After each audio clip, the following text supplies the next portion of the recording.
Kesombongan pelatih Yaman U20 terjawab oleh perjuangan timnas U20. Alasan Jens Raven layak dicoba Sintayong lawan Bahrain, media Jepang heboh peringatkan timnas Indonesia.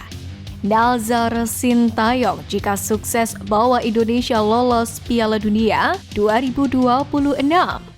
Simak informasi selengkapnya sebagai berikut.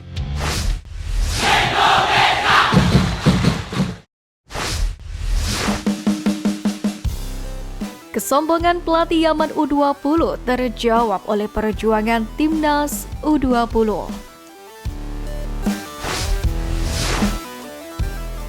Pertandingan sangat seru baru saja tersaji antara timnas Indonesia U20 kontra Yaman dalam matchday pamungkas Grup F kualifikasi Piala Asia U20 2025. Digelar di Stadion Madia Jakarta, kedua tim memiliki ambisi yang sama usai meraih poin penuh pada dua laga sebelumnya. Menurunkan formasi terbaiknya, timnas Indonesia U20 mampu mendominasi jalannya pertandingan seperti yang sudah diprediksi. Sementara para penggawa Yaman tampil dengan perlawanan tinggi, seolah tidak peduli tengah menjalani laga tanda. Namun demikian, pelatih Yaman U20 Mohamed Hassan Ali Al-Badani sempat beralasan jika cuaca panas menjadi penyebab anak asuhnya kesulitan untuk mencetak gol. Hal itu ia ungkapkan ketika jumpa Maladewa di laga kedua dan kini beruntung laga digelar pada malam hari. Hassan Ali sendiri dengan tegas mengatakan tak peduli timnya main kolektif atau individu. Yang penting adalah menang lawan timnas Indonesia U20. Terkait Indra Syafri yang kurang variatif dalam menerapkan taktik, Hassan Ali menilai tidak ada individu pemain timnas Indonesia U20 yang terlalu menonjol. Padahal para pemain seperti Jens Raven, Doni Tri Pamungkas hingga Aditya Warman mampu menunjukkan permainan impresif pada laga yang baru saja tersaji. Bagi Hassan Ali, yang terpenting saat ini adalah pemain fokus lolos ke Piala Asia U20 2025. Kendati demikian, hasil laga yang baru saja terjadi telah menjadi fakta tersendiri. Kesombongan pelatih Yaman tersebut telah terjawab, di mana terlebih masih ada peluang lolos lewat tiket 5 runner-up terbaik. Sementara itu, Indra Syafri sendiri telah memprediksi Yaman akan bermain ngotot. Untuk itu, pergantian pemain yang tepat dilakukan, mengingat stamina para punggawa Garuda Nusantara telah terkuras lantaran jadwal padat yang telah dijalani.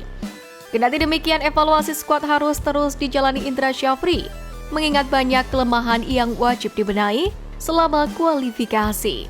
Kini menarik untuk menanti rival timnas Indonesia U20 lainnya yang lolos ke Piala Asia U20 2025.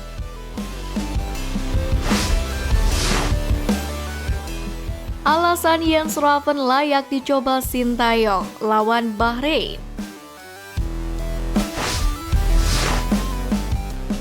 Pertama, konsisten cetak gol. Jens Raven menjadi satu-satunya pemain timnas Indonesia U20 yang paling konsisten jika berbicara urusan menjebol gawang lawan pada pertandingan Grup F kualifikasi Piala Asia U20 2025. Bahkan di Piala AFF U19 lalu, Jens Raven sukses menjadi top skor skuad Garuda Nusantara dan menjadi pahlawan di partai final. Kedua, selalu jadi starter. Salah satu bukti yang menegaskan pentingnya Jens Raven di skuad timnas Indonesia U20 dapat berkaca dari keputusan Indra Syafri yang memberikan kepercayaan penuh kepada pemain asal FC Dordrecht U21 itu. Jam terbang yang telah mumpuni membuat Jens Raven layak dipoles oleh Sintayong dan juga pelatih striker Iom Ki-hoon. Ketiga, sangat berbahaya. Salah satu bukti statistik yang memperlihatkan catatan impresif Jens Raven juga dapat dilihat secara lebih mendalam duel menghadapi lini belakang lawan. Tak hanya mencetak gol, Jens Raven juga aktif membuka ruang, menjadi pemantul dan memiliki penempatan posisi yang mumpuni. Hal itulah yang bisa dimanfaatkan oleh Sintayong, mengingat Jens Raven memiliki postur yang mumpuni untuk bersaing di lini depan skuad Garuda.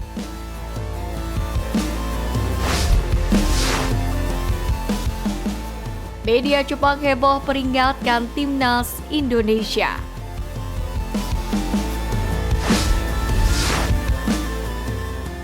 Salah satu media di Jepang kembali mengulas kekuatan tim-tim di grup C babak ketiga kualifikasi Piala Dunia 2026. Dalam ulasan itu, media Jepang dengan tegas menuliskan soal kekuatan timnas mereka di antara negara-negara grup C. Menurut mereka, tidak bisa dipungkiri bahwa Jepang lebih unggul dibandingkan tim-tim lain. Menurut media Jepang yang bersumber dari salah satu surat kabar Cina, bahwa tim nasional Jepang merupakan kakak di sepak bola Asia. Timnas Jepang adalah kakak dari sepak bola Asia, begitu ulasan dari surat kabar Cina. Tulis laporan media Jepang Goli.jp. Faktanya apa yang disampaikan oleh media Jepang dan Cina itu sesuai dengan kenyataan di lapangan. Jepang di dua pertandingan grup C babak ketiga kualifikasi Piala Dunia 2026 sudah mengemas 2 kemenangan meyakinkan, di mana Jepang mengalahkan Cina 7-0 dan Bahrain yang jadi calon lawan timnas Indonesia dihancurkan dengan skor 5 gol tanpa balas. Sementara itu di papan klasmen grup C sendiri, Jepang bertengger di posisi puncak diikuti oleh Arab Saudi, Bahrain, Indonesia, Australia, dan Cina. Kendati demikian, media Jepang Goli.jp ini sempat menyinggung soal kekuatan timnas Indonesia yang dianggap cukup mengejutkan. Sebelum menantang Jepang, timnas Indonesia harus berhadapan dengan Bahrain pada 10 Oktober 2024 di laga tandang. Setelah itu, menantang Cina pada 15 Oktober 2024. Timnas Indonesia baru akan menantang Jepang pada 15 November 2024 di Stadion Utama Gelora Bung Karno, kemudian dilanjutkan dengan menjamu Arab Saudi pada 19 November.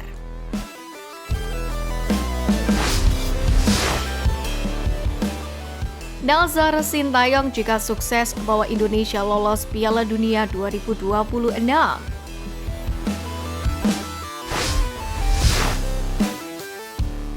Kabar menarik datang dari Sintayong yang memiliki nazar jika mampu membawa timnas Indonesia tampil di pesta sepak bola tertinggi Piala Dunia.